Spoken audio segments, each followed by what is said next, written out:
when the teacher yelled at the child, "Why doesn't your father ever come to school? Doesn't he care about you?" The classroom door slowly opened. The man who walked in said something that made the teacher freeze, and she was never the same again. Because what she didn't know was that this absent father had been watching everything from the shadows, and he was about to teach her the most expensive lesson of her career. The morning sun filtered through the tall windows of Westfield Elementary School, casting long shadows across the polished marble floors.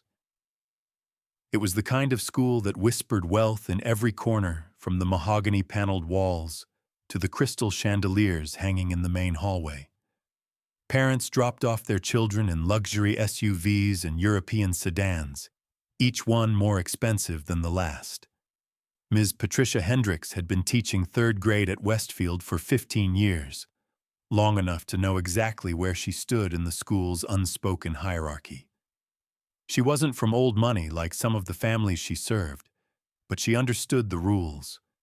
Appearance mattered, connections mattered, and children who didn't fit the Westfield mold, well, they were problems to be managed, not potential to be nurtured.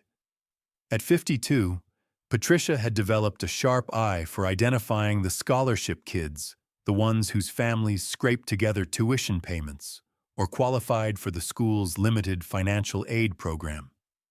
They stood out like weeds in a manicured garden, and in her mind, that's exactly what they were. Marcus Williams was one of those weeds. Every morning, he walked through the front doors with his worn canvas backpack slung over his shoulder, his sneakers scuffed from too much wear, his clothes clean but clearly not designer. While other children were dropped off by nannies or parents in business suits, Marcus arrived alone, having taken the city bus from whatever neighborhood couldn't afford private transportation. Patricia had made her assessment of Marcus within the first week of school. Single mother working multiple jobs to afford tuition. Absent father, probably never in the picture. The kind of family that saw Westfield as a lottery ticket rather than a birthright. She'd seen dozens of kids like Marcus over the years, and they all followed the same pattern. They struggled to keep up academically, socially, and eventually transferred to public school where they belonged. But Marcus was different in ways that Patricia couldn't quite understand, and that frustrated her more than she cared to admit. The boy was brilliant. Not just smart brilliant. His standardized test scores were off the charts. His reading comprehension was years ahead of his grade level. When she assigned math problems, he finished them in half the time it took other students, and always got them right. During class discussions, his insights were mature, thoughtful, almost adult-like in their depth, and that annoyed Patricia immensely. She had built her reputation on being able to predict which children would succeed and which would fail. The wealthy kids with tutors and enrichment programs were supposed to excel. The scholarship kids were supposed to struggle. Marcus's success didn't fit her worldview, so instead of celebrating it, she chose to resent it. This particular Tuesday morning started like any other. Patricia stood at the front of her classroom, her graying hair pulled back in a tight bun, her cardigan buttoned to the neck, her expression stern as 22 third graders settled into their seats. The morning announcements crackled over the intercom while children unpacked their bags and prepared for the day. Marcus sat in his usual spot in the back corner, a location Patricia had assigned him under the guise of helping him focus better. In reality, it was her way of keeping him out of sight, minimizing his presence in the classroom dynamic she had carefully constructed. "Good morning, class," Patricia announced, her voice cutting through the chatter. "Before we begin our math lesson, I want to remind everyone that parent-teacher conferences are scheduled for this afternoon."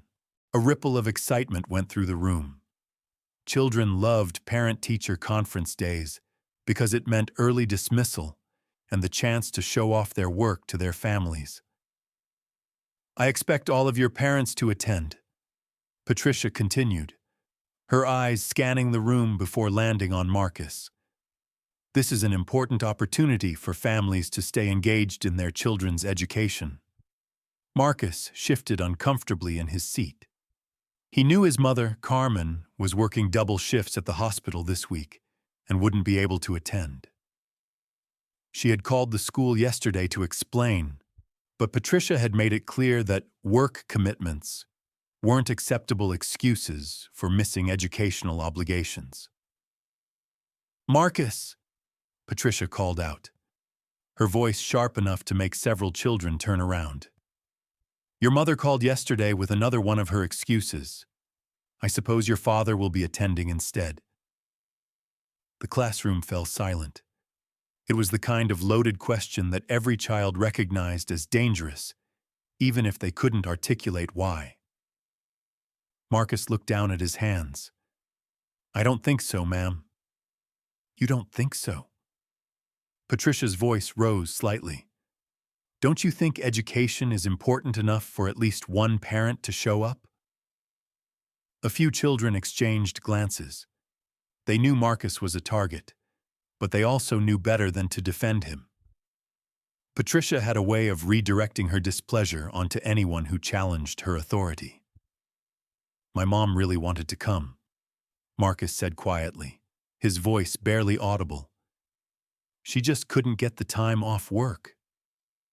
Patricia let out a sharp laugh. "There's always an excuse, isn't there? Your mother can't come because of work. Your father, well, where is your father, Marcus? Does he even know you exist?" The cruelty of the question hung in the air like poison. Several children looked uncomfortable, shifting in their seats as they witnessed their teacher crossing lines that even 8-year-olds knew shouldn't be crossed. Marcus's cheeks burned with shame, but he didn't respond. How could he explain that his father was often traveling, that his work took him to different countries, different time zones? How could he tell his classmates that sometimes his father called him from places like Tokyo or London or São Paulo just to say goodnight and help with homework over video chat?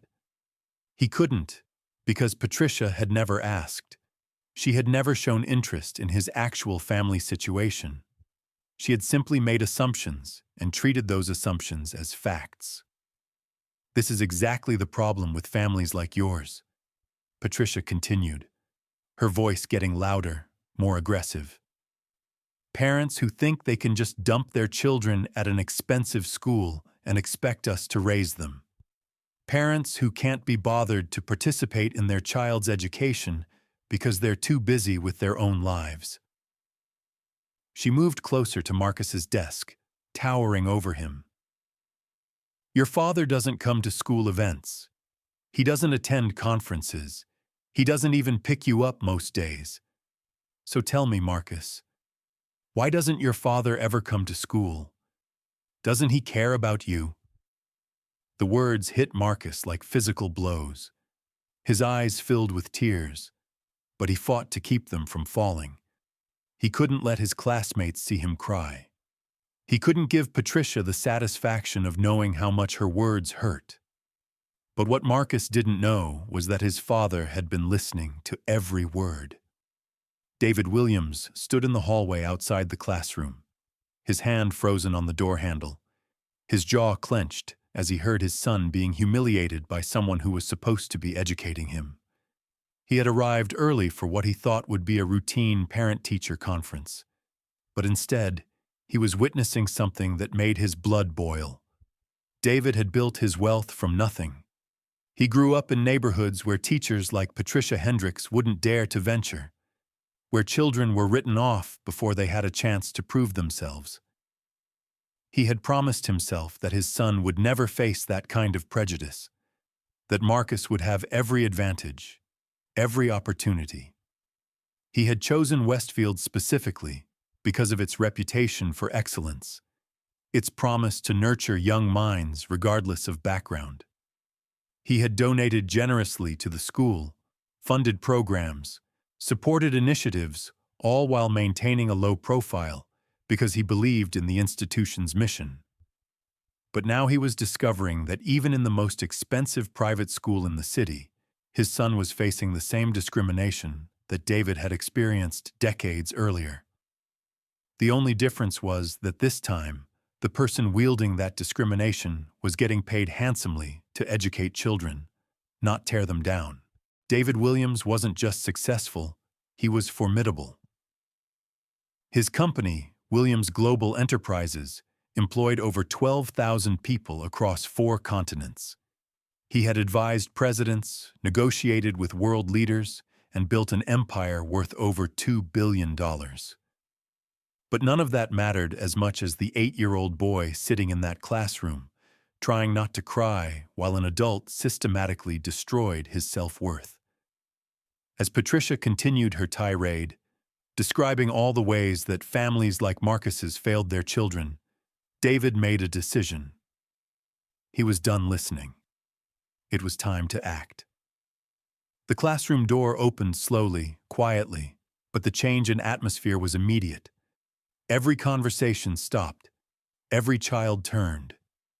Even Patricia, mid-sentence in her lecture about parental responsibility, fell silent as she noticed the shift in attention. The man who entered the classroom didn't look like the other Westfield parents. He was tall, with broad shoulders and the kind of presence that commanded attention without trying. His suit was impeccably tailored, charcoal gray with subtle pinstripes, clearly custom-made and probably worth more than most people's cars.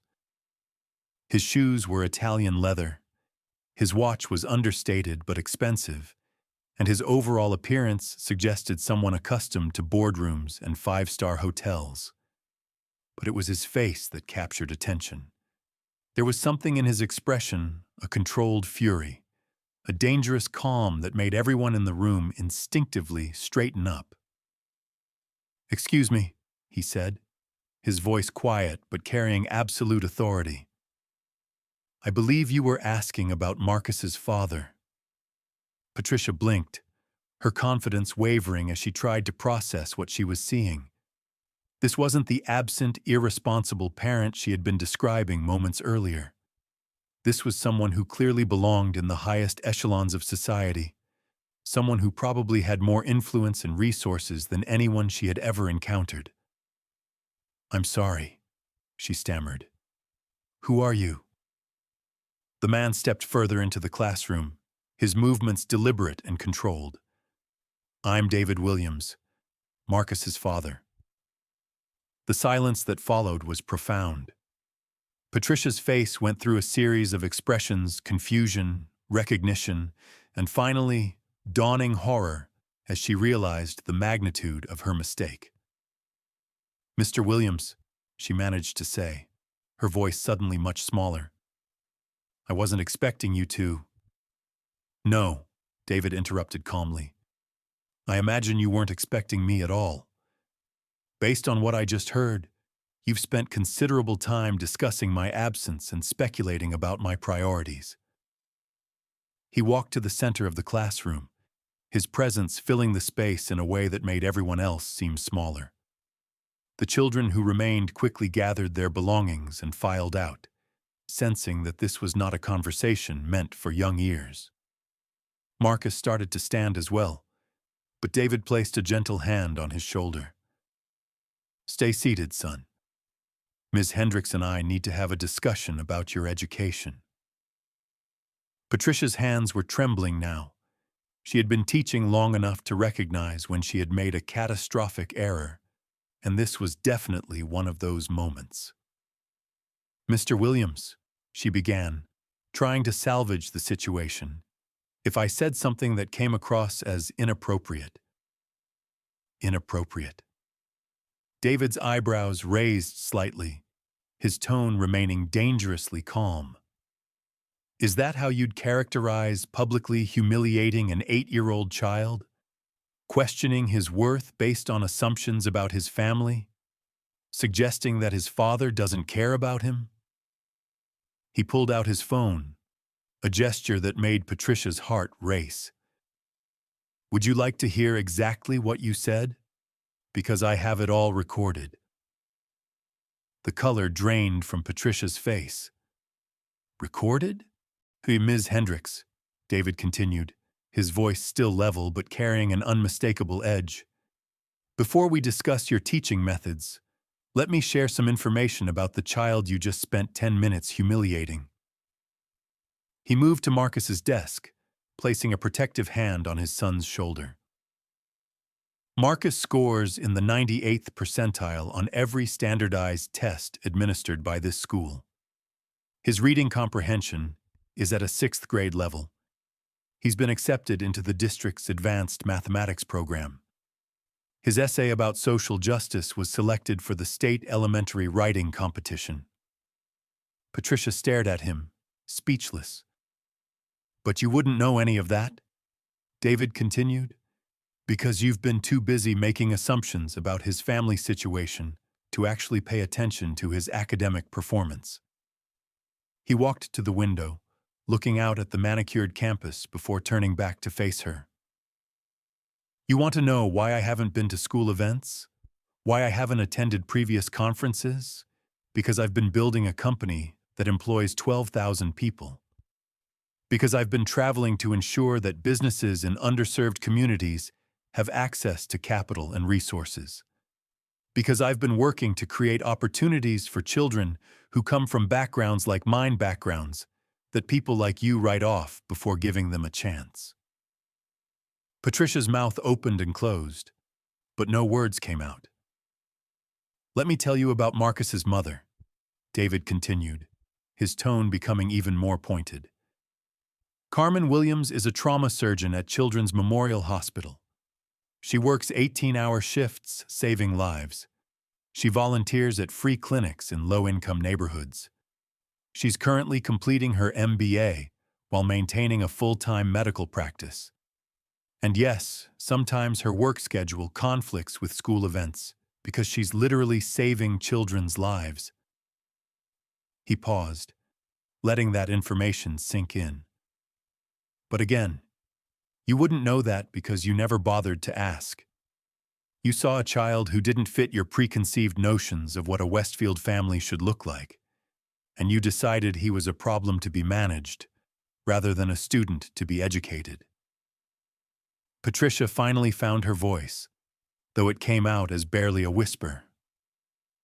Mr. Williams, I had no idea. That we were successful, David asked. That we cared about education, that we've been donating anonymously to this school for the past 4 years? Her eyes widened in shock. The new STEM lab, the expanded library, the playground renovation, the scholarship fund for underprivileged students. He listed each item deliberately. All funded by the Williams Foundation, all designed to create better learning environments for children like Marcus' children, who deserve the same opportunities as their more privileged classmates. David turned to his son, his expression softening. Marcus, do you want to tell Ms. Hendricks what you want to be when you grow up? Marcus looked up, his voice stronger now that his father was there. I want to be a teacher, but a good one. One who believes in all kids, not just the rich ones. The implications of those words hit Patricia like a physical blow. Here was a child who had endured months of her prejudice, her dismissiveness, her casual cruelty, and he still believed in the power of education. Still wanted to dedicate his life to helping others learn, despite having a teacher who clearly didn't believe in him. Mr. Williams, Patricia said, her voice breaking slightly, I owe you and Marcus a sincere apology. I made assumptions that were completely unfounded, and I let those assumptions affect how I treated your son. You owe my son more than an apology, David replied, his tone still controlled but unmistakably angry. You owe him the respect and encouragement that every child deserves, regardless of what you think you know about their family background.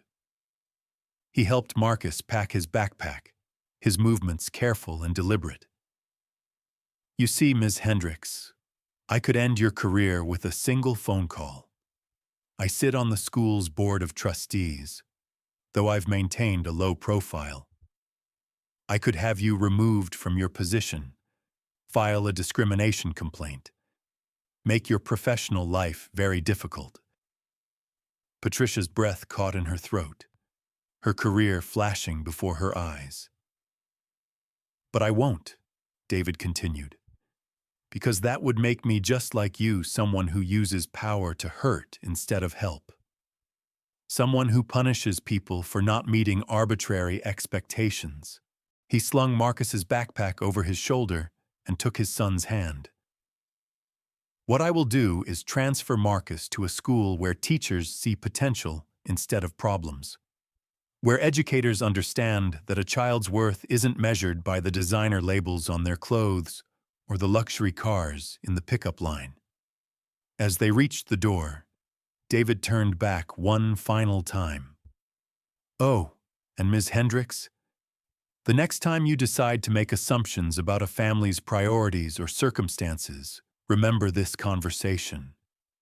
Because you never know who might be listening, and you never know what kind of power the people you're dismissing might actually have. They walked out of the classroom together, father and son, leaving Patricia alone with the devastating realization of how badly she had misjudged the situation. But the story was far from over. That evening, David Williams made several phone calls. The first was to the school's headmaster, requesting an immediate meeting to discuss discriminatory practices in the classroom. The second was to his legal team, instructing them to review the school's policies on teacher conduct and student treatment. The third was to his foundation's education director, authorizing a comprehensive review of how scholarship students were being treated at schools that received Williams Foundation funding. Within 48 hours, the story had spread through Westfield's tight-knit community. Not because David had publicized it, but because other parents began sharing their own experiences with Ms. Hendricks. Stories of children who had been dismissed, overlooked, or treated poorly because they didn't fit a certain mold. The school's administration, faced with mounting complaints and the potential loss of their largest donor, was forced to take action. Patricia Hendricks was placed on administrative leave, pending a full investigation into her teaching practices. But the real change came from an unexpected source: the students themselves.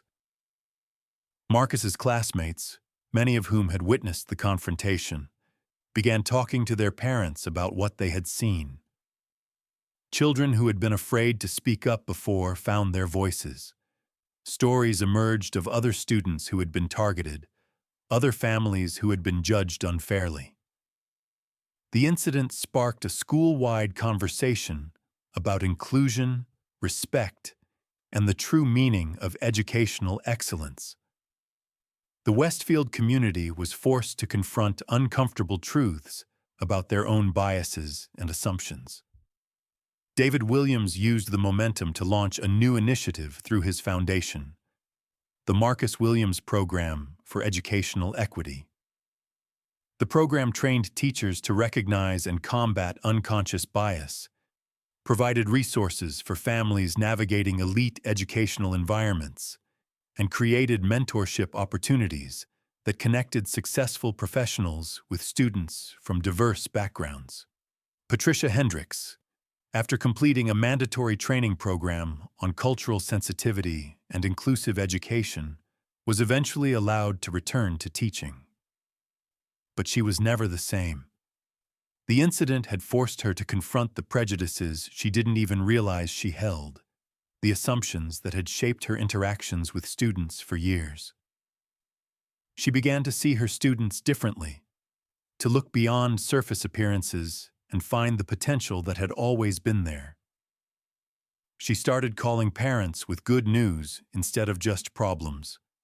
She learned the names of the bus drivers and custodial staff, the people who had been invisible to her before. Most importantly, she learned that true education isn't about maintaining hierarchies or reinforcing social divisions. It's about recognizing the spark of potential in every child and fanning it into flame, regardless of where that child comes from or what their family looks like. As for Marcus, he thrived in his new school, surrounded by teachers who recognized his gifts and nurtured his dreams. He continued to excel academically, but more importantly, he maintained his compassion and his desire to help others. The experience with Ms. Hendricks, while painful, had taught him valuable lessons about resilience, dignity, and the importance of standing up for what's right. Years later, when Marcus did become a teacher, as he had always dreamed, he would tell his own students about the day his father taught him that true strength isn't about proving you're better than someone else. It's about lifting others up, especially when they've tried to tear you down. The lesson that day wasn't just for Patricia Hendricks, though she certainly needed to learn it. It was for anyone who has ever looked at a child and seen limitations instead of possibilities, problems instead of potential. It was for anyone who has ever made assumptions about families based on appearances or judged parents based on incomplete information, because you never know who's watching. You never know what someone is truly capable of until you give them the chance to show you. And you never know when the parent you've dismissed as absent or uncaring might walk through that door and change everything. Sometimes the quiet ones have the loudest voices. Sometimes the children who seem to have the least come from families who have achieved the most. And sometimes the parent who never shows up is the one who's been there all along, watching, waiting, protecting their child in ways that others can't see. The real tragedy isn't that Patricia Hendricks misjudged David Williams. It's that she misjudged Marcus, and in doing so, she missed the opportunity to nurture one of the brightest minds she had ever encountered. Don't let appearances fool you. Don't let assumptions limit your ability to see people clearly. And never underestimate the power of treating every child, every family, with the respect and dignity they deserve. Because the quiet ones are often the ones who change the world. And the parents you think aren't there are often the ones working hardest to ensure their children have every opportunity to succeed. If this story resonates with you, remember, every child deserves a teacher who sees their worth. Every parent deserves respect regardless of their appearance or circumstances. And every classroom should be a place where potential is nurtured, not judged. The measure of a great teacher isn't how well they work with the easy students. It's how they treat the ones who challenge their assumptions, push their boundaries, and force them to grow. Be the teacher, the parent, the person who sees potential instead of problems. Be the one who lifts others up instead of tearing them down. Because you never know when someone's father might be listening, and you never know how much that conversation might change everything.